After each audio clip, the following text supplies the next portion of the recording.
The NHL Global Series came to an end Sunday morning with the Leafs and the Wild, and it was nice to wake up and tune right into a game. Well, at least on the East Coast. It started at 9 a.m., so perfect time for a cup of joe, and we're good to go. After the Wild started off, Matthews gets it back to even on the power play as he pots in the Nylander rebound for his league-tying 14th of the year, and old snizzbone William Nylander picks up the assist to make it 17 straight games with a point. He's now only sitting behind Sundin and Danny Heatley for best streaks to start a year since 1990. And of course, everyone knows that when you date a streak back to 1990, it's so you don't start comparing things to the great one in his prime. But so far, he's just on a heater, 26 points in the first 17 games. That puts him tied for 6th in league scoring and on pace for an over 120-point season. 120 would have placed him 3rd in the league last year, only behind McDavid and Draisaitl. Now, that sounds wild, but league scoring has been up all over the place. I mean, it's just silly. Right now, there's a 3-way tie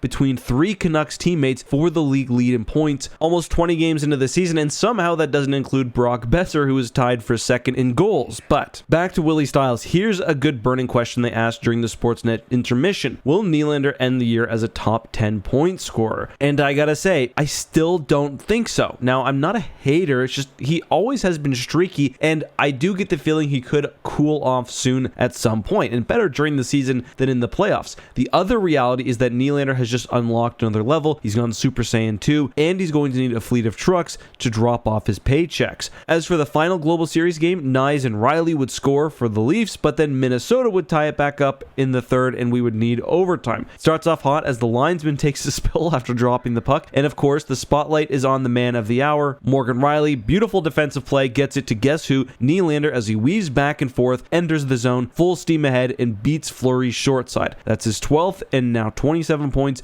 for the Swedish Prince, which ties him with Kuch and Pasta for 2nd in the league. What a productive trip home for Nylander, 5 points in 2 games in Stockholm, and a productive trip for the NHL's Global Series, I'd say as well. 3 games went to overtime with only 1 OT ending in a shootout, and the game that ended in regulation was a 1-goal game. Do you think Nylander can keep this up? Do you think he'll finish top 10 in points scored? Let us know below.